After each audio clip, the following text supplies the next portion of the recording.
Hello ladies and gentlemen, this is Blue Maxima, and I am here to talk to you for a bit about Ghost of Tsushima.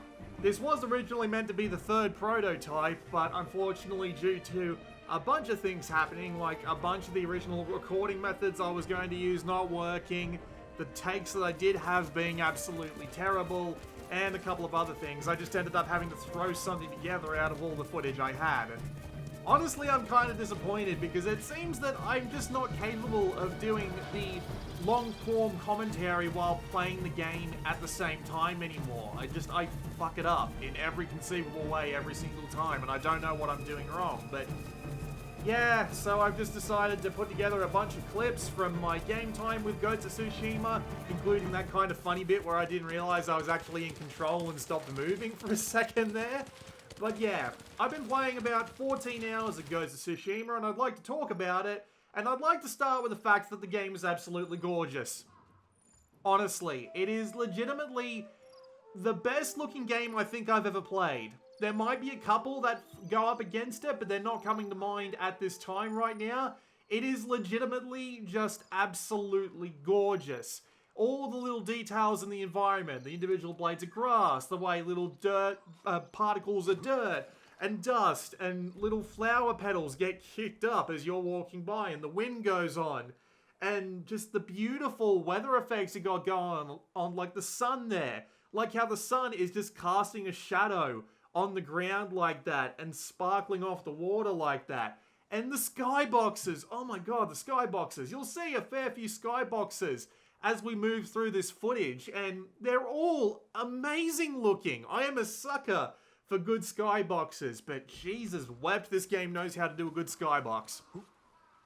And the game knows how good it looks too, because every time you start up a new mission, whether it be a side mission or a main story mission, the game actually has preset weather for that mission. So you'll end up having, say, a tutorial mission with your uncle, and you'll be in the middle of this flower ring that you need to do the basic combat tutorial with, and just all the petals are floating around, and it looks absolutely lovely. And then you'll move on to a side mission, and the closer you get to the top of this hill that you need to get to the top of for the mission, some rain will eventually start coming in, and it'll be a full-on storm by the time you get to the top, and it looks even more gorgeous. Or this other one mission where you're back-to-back with a Straw Hat Ronin just trying to fight off a few waves of Mongols, and some fog will set in the trees around you, and it'll completely block your view from these guys coming in from long range, and it just looks even better.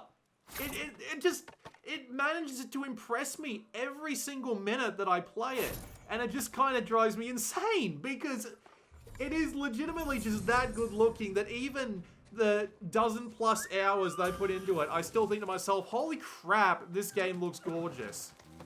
All the time. And that is legitimately impressive to me, and that's one of the main reasons I really like it. And there's a bunch of other benefits as well, like how you can change the weather with your flute. You pick a song and then you play it by swiping left on the touchpad, and you can change the weather if you like.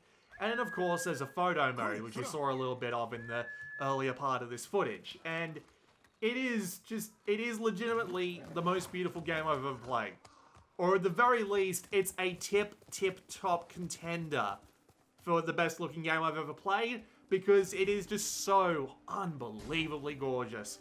I've actually got dramatic contrast mode turned on, and I'm pretty sure that helped, because man, it looks great. My monitor's not actually that good with contrast, which is why I turned it on, so who knows, maybe this will look a bit like overdone on another monitor, but on my monitor, it looks fine. There's also another mode that you can actually turn on called the Kurosawa Mode, which is obviously based off the famous Japanese movie director who did all his films in black and white.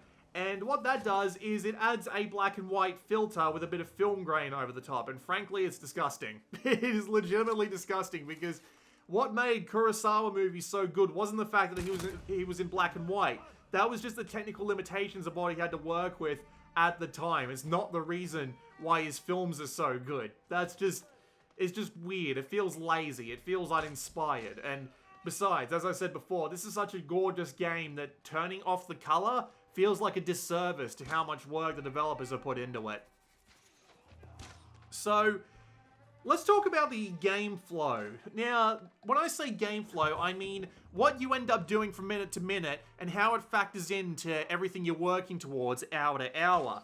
And in this game's case, it is a open world game with a big fat map that you can go around and explore for question marks. And I admittedly have not been a fan of these games for a long time. And whenever I think of these sorts of games, I think of something like Far Cry from Ubisoft, right?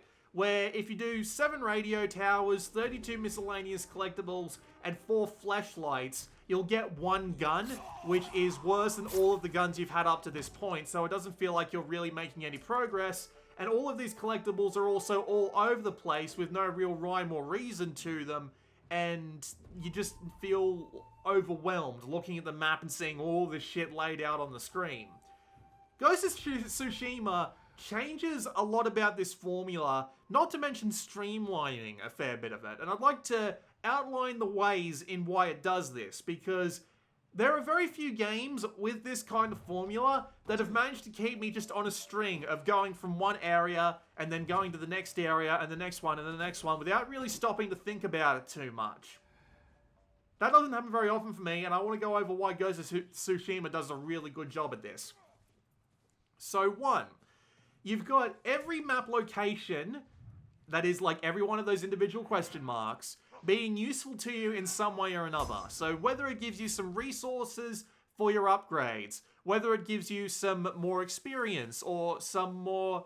I always forget the name of this. It's the things in the bottom left. You saw the names of them earlier. They're like stamina meters that you can press down to get a heal, or you can use like some special moves with them when you discard them and you fill them up by doing things like assassinations and headshots and just cool stuff. It's a lot like the Spider-Man stamina bar. But yeah, either way, no matter what one you're going to, what map location of any kind, you're getting something to work with. And even when the game outlines a certain set of resources that you get for completing something, that's usually not all the resources you're going to get. Just to cite an example, when you're doing a, like, fortress takedown, or whatever the hell they want to call these things, occupied territory or what have you, not only do you get a certain set of resources for successfully clearing the area, you also get the resources that they leave lying around. So you get like extra supplies, you get extra different kinds of iron or linen or leather or what have you. And this gives you a bit more of an incentive to go through and get stuff, right? Like this game has like sort of say cell tower climbing puzzles a la Far Cry. But instead of only being the little things that you get listed on the map, you also get resources that they stick in along the way. So you'll get 1 yew wood, which is the best kind of wood that you can get. It's for the really high-end upgrades. But you'll also get a bunch of lower-end wood, a bunch of bamboo, and maybe even an extra 1 of the wood that you're going up there to get in the first place. So as a result, you never feel like your time's being wasted, and you always feel like that something is being given to you that you can move you along. There's no, like, 20 different resources that you need to throw into, like, 8 different projects at once. The game's pretty simple. At most, you've got 12 resources you need to worry about, and only 3 or 4 of those are going to go towards, say, a weapon. There's only 1 material that you need for, like, say, upgrading the capacity of your throwable gadgets, and that's what you get by killing bears, I think. Bears or just dogs or other predators along those lines. The second reason why I like the way Ghost does things is that it lets you get to new areas without skipping a beat. So there are plenty of different ways for the game to show you, point you in the direction of a new discoverable. Whether it be a golden bird that shows up from time to time, they'll fly you to a different unlockable. You'll have the guiding wind on the map screen. It's not just for going towards the objective that you mark out on the map. It can also be told to mark out things that you can go and find on the overworld, which is also useful. Or you can rescue random peasants that you'll find in random encounters out in the world, or you can talk to them in one of the game's few hub locations. And they'll point something out on the map for you to go and get. And then of course you've got the traditional thing of when you rescue an area, it'll pop open a bit of the fog of war and give you a few question marks around the outside. So you've always got a couple of directions to go in, and there's always a couple of ways you can get pointed in those couple of directions. So you're never far away from having something be ready to be pointed out to you, so you don't have to just stare at this map and think to yourself, okay, I'll just go this way and then I'll go this way. No, it keeps it a little bit more entertaining than that. It also helps that the side quests aren't fetch quests, most of the time anyway. There's one or two examples of that I've played in like the 14 hours that I've played so far, but the thing that makes the side quests stand out in this game is that they've always got a couple of extra little twists to them in their plots to make them a bit more interesting. There's this one side quest I did, and I don't think I included it in this footage, but it's this one quest where you go up to this peasant who's sitting by his house and he tells you, oh, I have no food left, but there's some bandits who took my food. Please don't hurt them, but can you get my food back? And you think, okay, a bit weird that he's asking me not to hurt bandits, but I'll go do that. I tried to get his stuff back, and I got it back, but I ended up killing a few of the bandits in the process. And when I came back, it turned out that it wasn't actually the peasant's food. It's a little minor twist along those lines, right? Just those tiny little things that keep these stories interesting and just keep them from devolving into boring and uninteresting fetch quests, you know? Combine that with the fact that, as I said before, there's very little in the way of like random resources you need to worry about. You got supplies which double as money, you got a few different kinds of wood which you can find just by strolling along in the overworld, getting close and pressing the R2 button. And just a few other things you can find by just piddling around areas as you are clearing them out. And there's nothing too overly complex about the resource market, except for the fact that you need supplies as both money for consumables and money for upgrades. That kind of caught me off guard. They say it like it's a resource, but really it's just money. Just treat it like money. That's what resources in general are meant to... Supplies, I should say. They're supplies, not resources. But yes, there's nothing too, like, over the top about it. It's easy enough to grasp without getting too overcomplicated, and the game is more than willing to put a bunch of icons on your map, letting you know that you can go and upgrade something when you've got the supplies for it. Some praise definitely has to be dished out in the way that this game handles its missions too, whether they be the main missions or the side missions. The main missions in particular often have a bit more pizzazz to them. Like, I was legitimately blown away by how well the intro to the game was presented with the initial attack on the invading Mongol force. For those of you who don't know, basically this is like the 1300s or so. It's still the age of the samurai, and the island of Tsushima, which is basically the front line in an invasion by the Mongols of mainland Japan, it's been taken over. And you need to become the ghost by throwing away samurai tradition and becoming someone who's willing to kill and commit guerrilla warfare and what have you. And while there's not much to Jin Sakai's character, like as a person, I actually really enjoy the way that it presents him and his growth as a character throughout the story. Especially when you see those little cutscenes which are like, Jin, we do not strike from the shadows. We look a man in the eye when we kill him. It is dishonorable not to. I'm not doing it anywhere near as well as the guy himself did it. But you can very clearly see the struggle within Jin Sakai as he's trying to free his people while maintaining his code of honor. And then it comes to like another little story beat later on in the game where you free a forge or something, and you hear peasants in the background saying stuff along the lines of, he's no man, he's a demon that has been resurrected to help us retake the island, or something along those lines. And you can clearly see how it's affecting him as a character.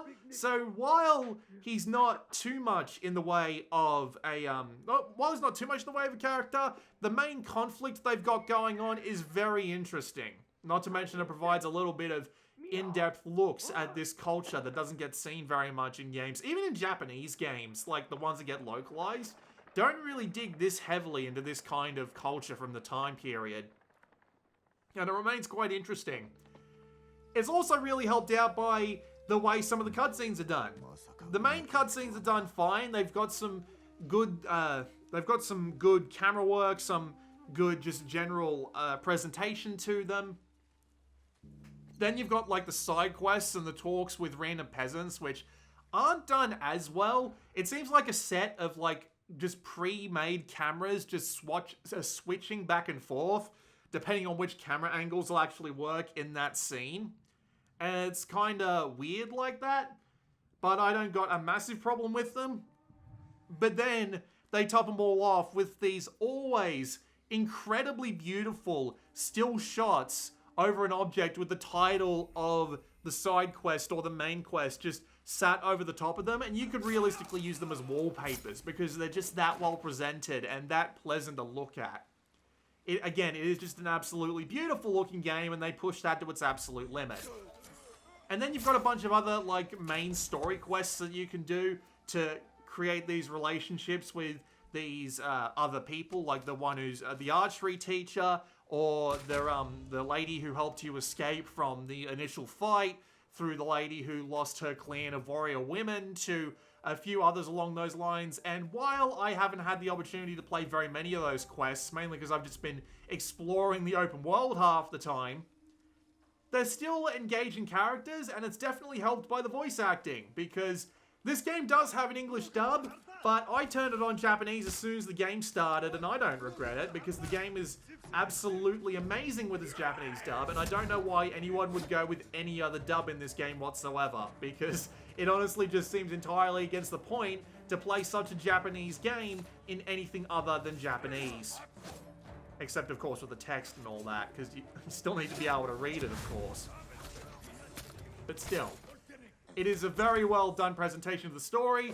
The only downside with the fact that the Japanese voice acting exists is that, for whatever reason, and I can kind of understand why this happens, because it's very hard to get lip syncing right, but the Japanese voice acting doesn't have Japanese lip syncing. It's all synced to the English.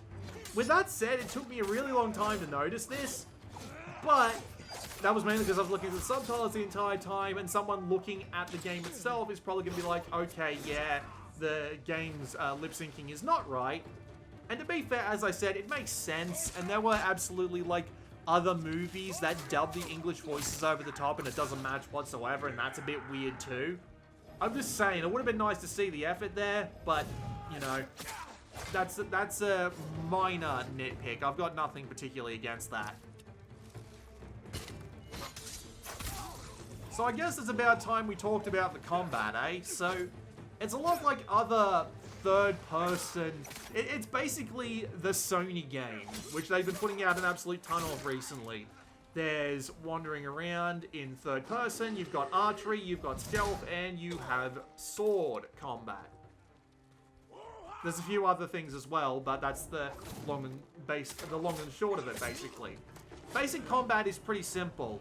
You've got your light attack, and you've got a block. The block can be used to parry and perfect parry if you get the timing absolutely right, and they are very engaging to do on just a base level, because the animations are really good.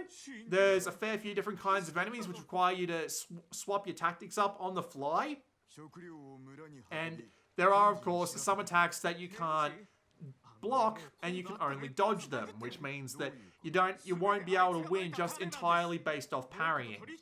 You've got 4 different stances that you can go in, and these 4 different stances are all effective against a different kind of enemy. They'll be one will be effective against brutes, one will be effective against spears, one will be effective against shields, and the last is just a jack of all trades for everything else. And most of the time you might think to yourself, oh, then I'll just swap to this one stance and stick with it for this one enemy, then I'll move on to the next and change to another one. And you can do that, but there is actually a benefit to doing the stagger combo and then swapping back to the main stance and using it, because it's just got a flat damage bonus over basically everything.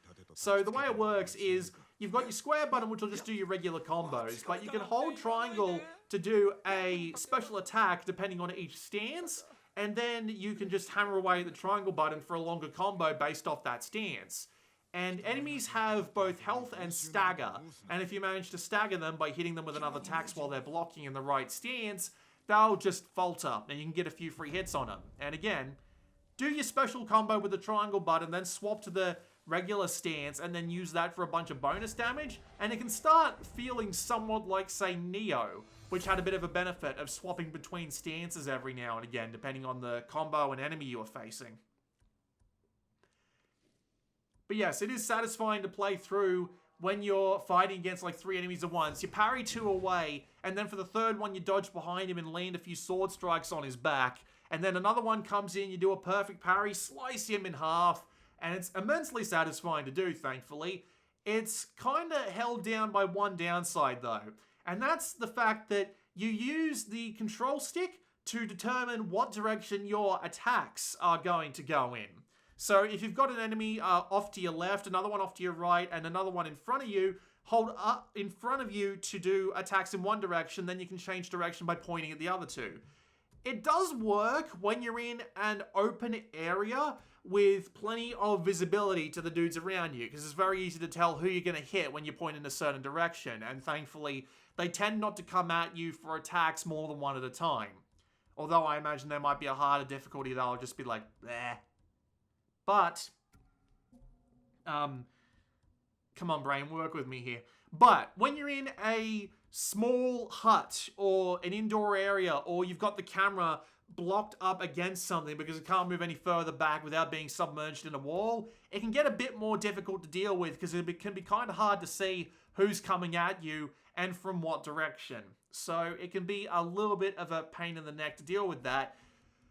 Thankfully, they kind of make up for that with a lot of different deployable gadgets. Everything from smoke bombs to kunai to do a bit of a stun or a kill if their health is low enough, which is actually kind of funny to do because they just stand there grappling their throat and fall over. I find that to be kind of funny if I'm being honest with you. They're Mongols. They're like that. But yes, you've got plenty of gadgets along those lines to help you out. Not to mention, you've got archery.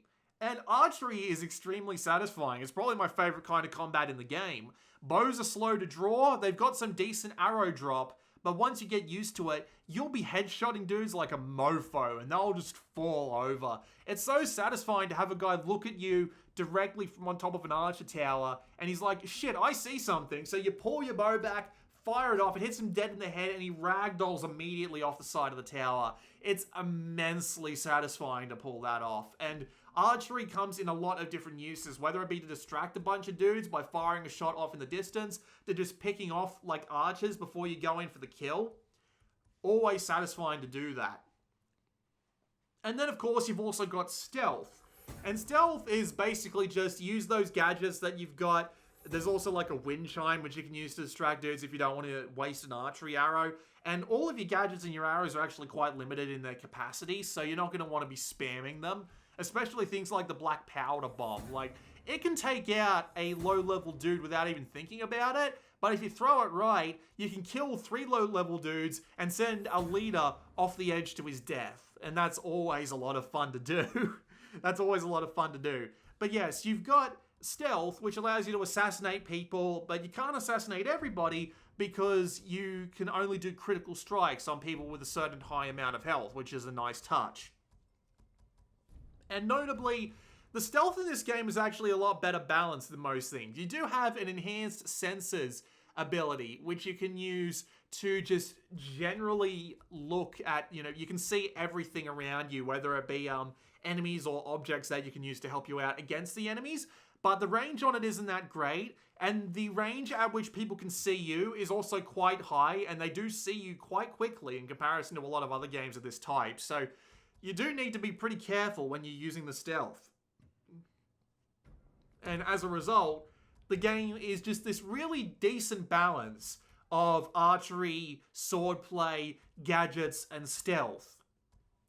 The gadgets might be a little bit too overpowered, at least in my personal opinion, but again, they're kind of outweighed by the fact that if you want to get more, you have to scavenge them from the environment, which can be a bit difficult. They're surprisingly rare, or you just go buy them before you move on to the next area, but again, you use them immediately, and then you have to go back and get them, and it's like, yeah, don't waste them. Try and save as much time as you possibly can.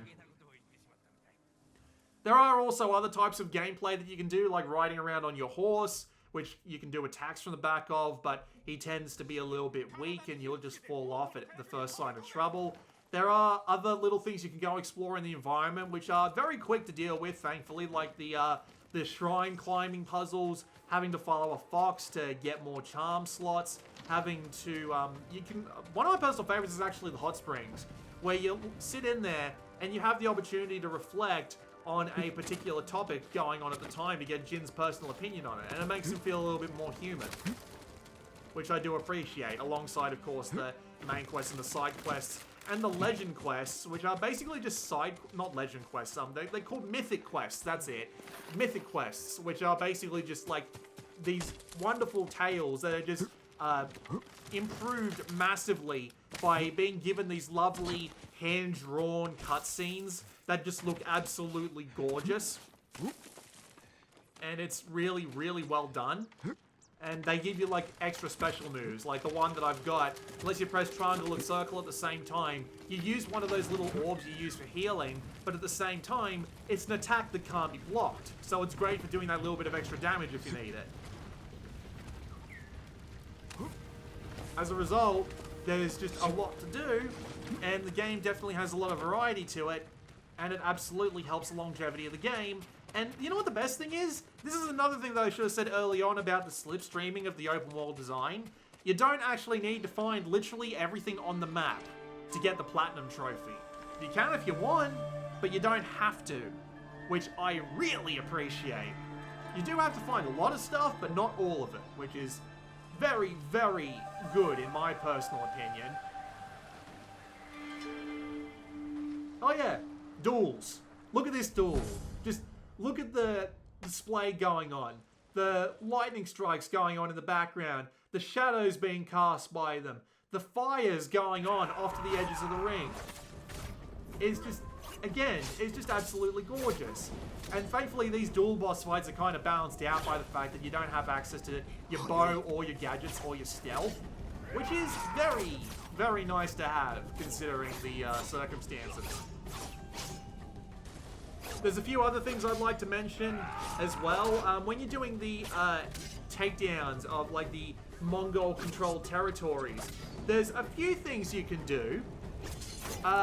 There's a few things you can do. I should say, there's one thing you can do which I really like. There's one or two things that There's two ways you can approach a Mongol leader to improve your stance progression. One is to observe him and the other is to kill him. However, if you observe him and then kill him, it gives you 2 steps towards the new stance instead of just the one, which is really useful. And it gives, like, the stealth more of a reason to exist. It gives you more of a reason to try for the stealth approach, because it means that you've got more of a reason to do it. And there's also, like, bonus objectives you can do to give you just that little bit more XP. That all ties into the game's upgrade system, which I've already shown earlier on in this video. And the upgrade system is all very simple. The more of these quests and locations that you do, the more XP you get for technique points, which can improve your base abilities. Then you get resources which you can use to increase your carrying capacity and improve things like the individual statistics of your bows and your swords. And you've also got access to charms, which will give you just like these little benefits, and you earn these charms every time you complete a side quest or sometimes on a main quest. And they give you like little benefits, like you do extra damage just on the hull. You take less damage on the hull. You have a certain chance of doing bonus damage. You have just like things like that. And you've got plenty of minor and major charms to play around with. The one thing I didn't particularly get on with in the upgrade system is the individual outfits you can wear. Because the outfits give you some big bonuses. Like the samurai outfit basically just makes you a walking tank. Meanwhile, the traveler's attire lets you focus on those unique collectibles, and you need them to make use of a lot of the Guiding Wind's features. Which, the Guiding Wind is what they call the thing that points you in the right direction when you swipe up on the touchpad. It's a really cool little effect, and it points you in the right direction in a way that's very unobtrusive, which is also kind of funny when you realize that there's also a thing up in the top left anyway, which kind of removes half the point of it, but I'll get to that in a second.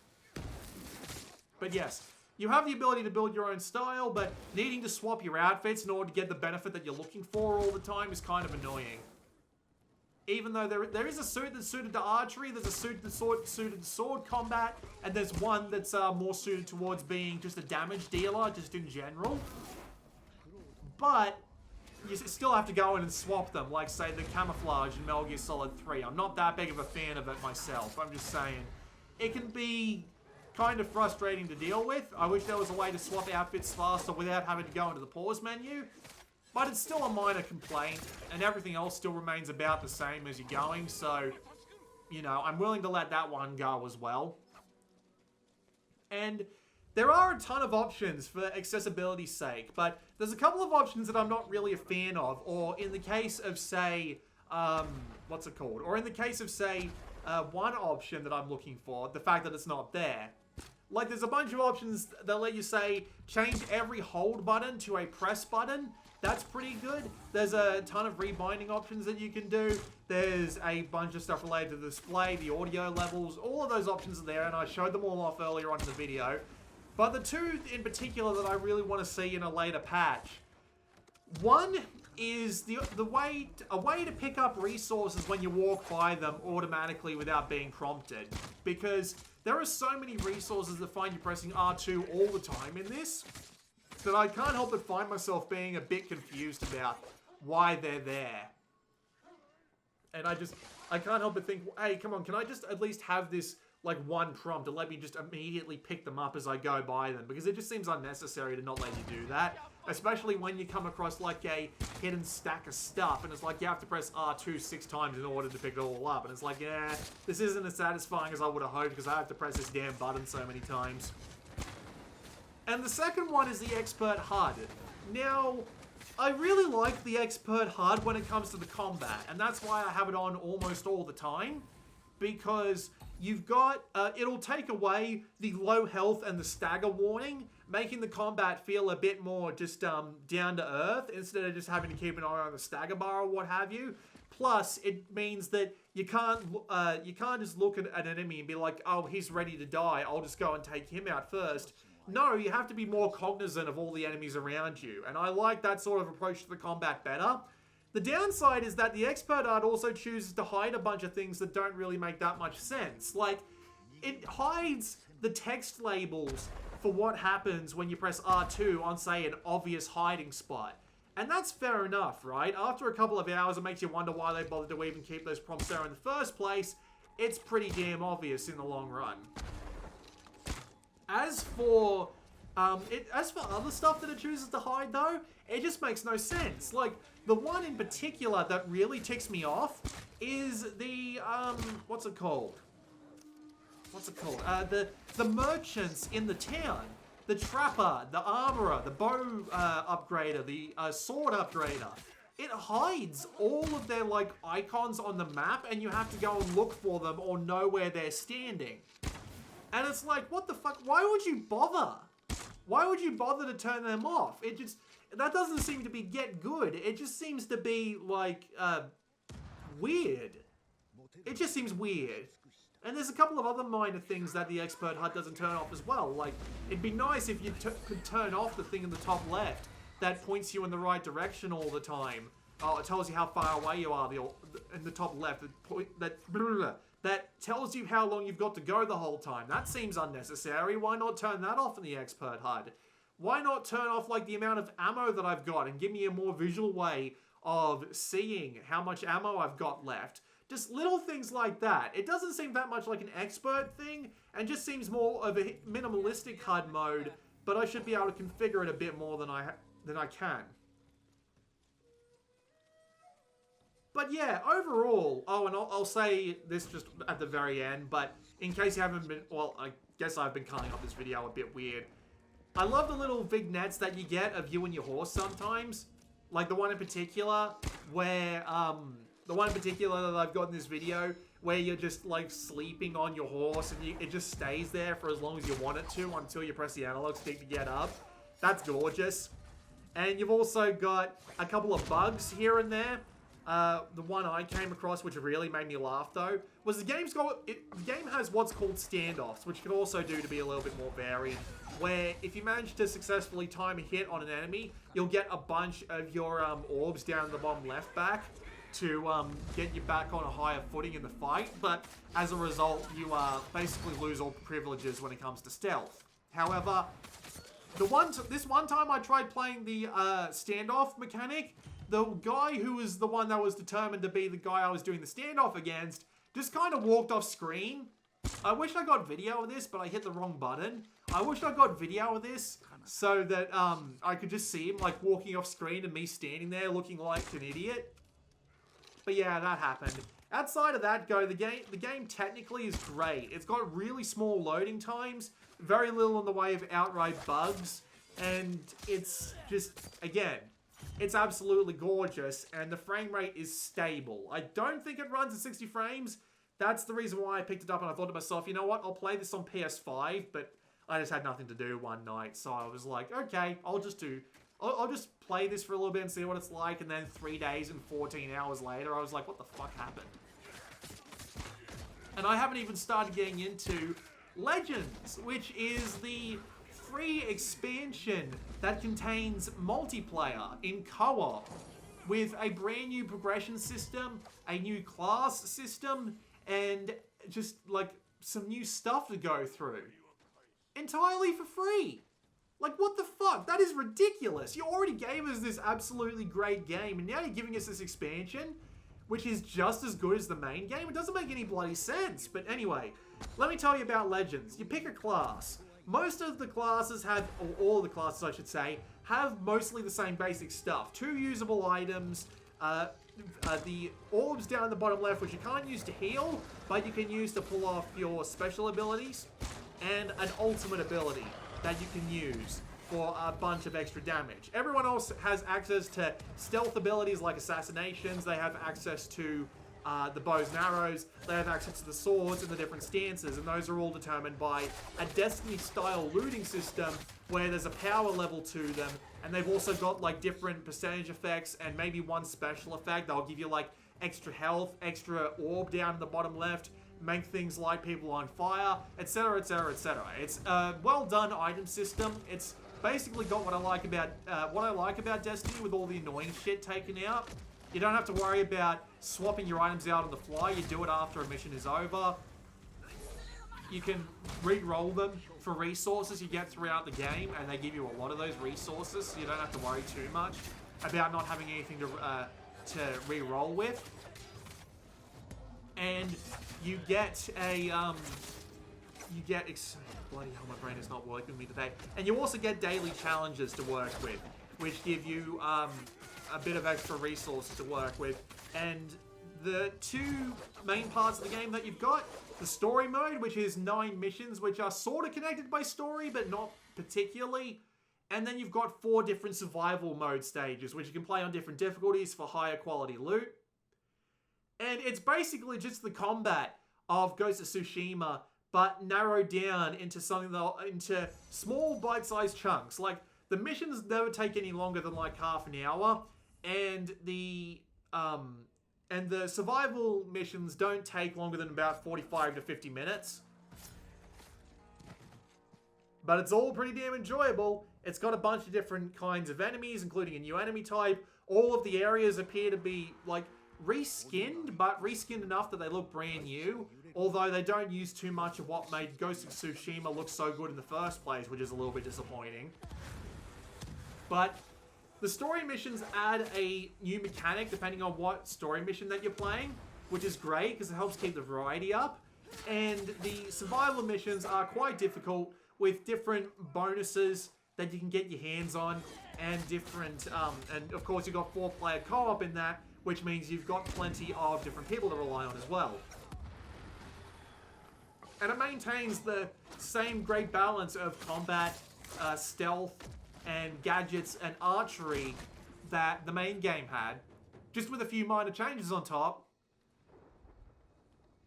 And the loot system, as I said, isn't particularly obnoxious. You get a bunch of items at the end, depending on how well you did, and you can use them to move on to higher difficulty missions, and it's just really good at the way it does it. I haven't failed very much. I don't think I've outright failed a mission yet. But it's still got the best of Ghost of Tsushima combat alongside a revamped version of this loot system that's in every single one of these bloody RPG looter games, but streamlined a little bit, so that there's not much that much in the way of frustrating bullshit to deal with. And I'm enjoying the shit out of it as well. I don't really know what else there is to say about it. It's really basic. You do the missions, you get the loot.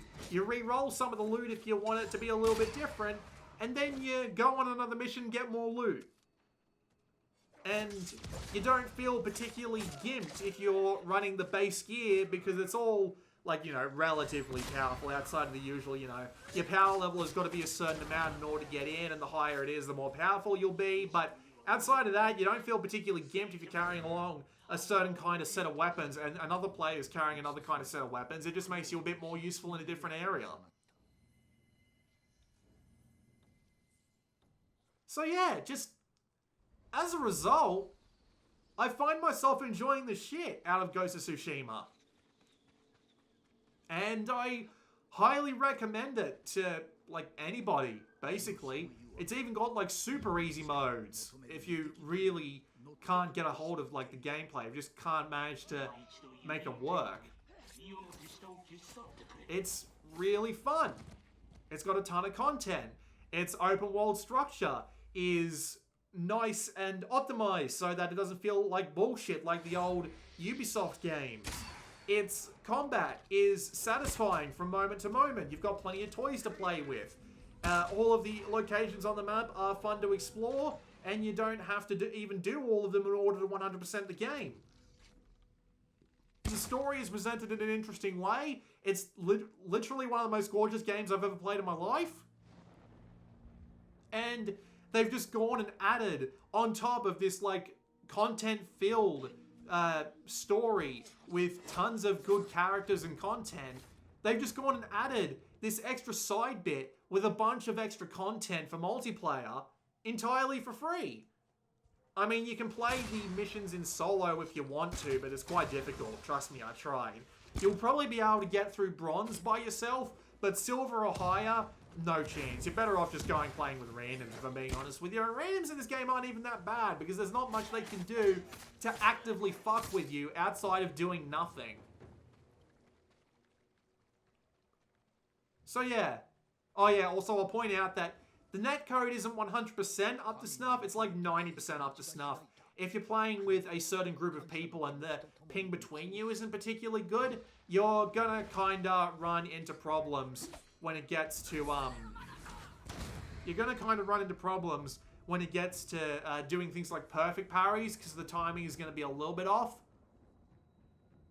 But outside of that, yeah. I wholeheartedly recommend Ghost of Tsushima and its free-to-play multiplayer expansion. I've had a ton of fun playing both over the past few days, and honestly, it's almost nothing but positives. And I legitimately wasn't expecting this game to be anywhere near as good as it was. But now I'm happy that I bought it, and I wish I bought it at full price when it first launched, because it is legitimately really damn good. And I can't help but wonder what they're going to do next with it.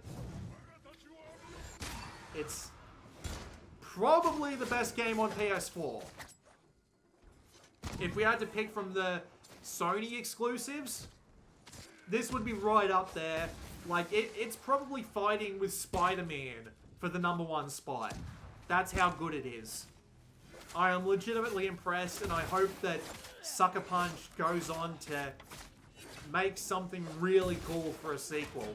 Doesn't have to be Ghost of Tsushima 2, but I would love to see, like, Ghost of Japan or Ghost of Tokyo or something like that, because, yeah, it is legitimately great. I'm just going to let the rest of this footage play out. Don't mind the fact that I can't jump off the side of a roof to save my life. I'll see you all next time.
少量が遠くからクロードのことを見すましている。まるで獲物を狙う狩人のごとく。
遠くからクロードのことを見すましている。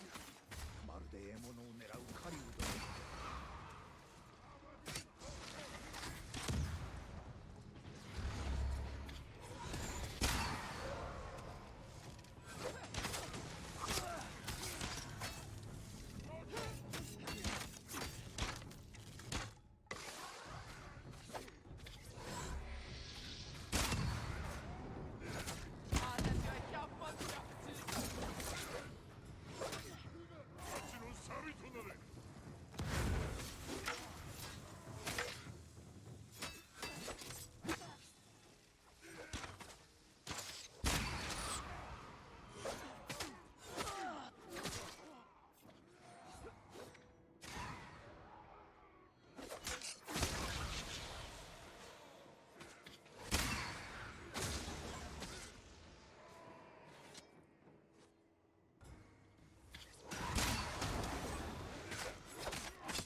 兵はついに倒れ、日吉の湯は静けさを取り戻した。来い、まだやらねばならんことがある。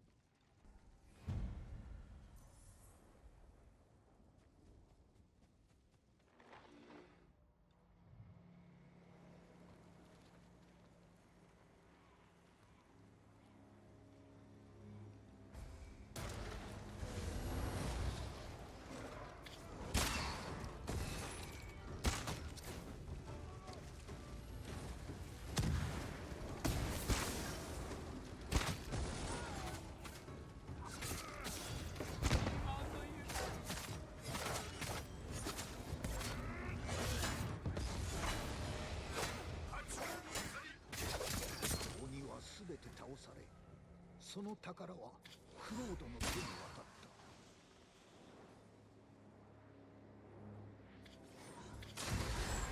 内常を取り戻すべく般若の手下が次々に現れた。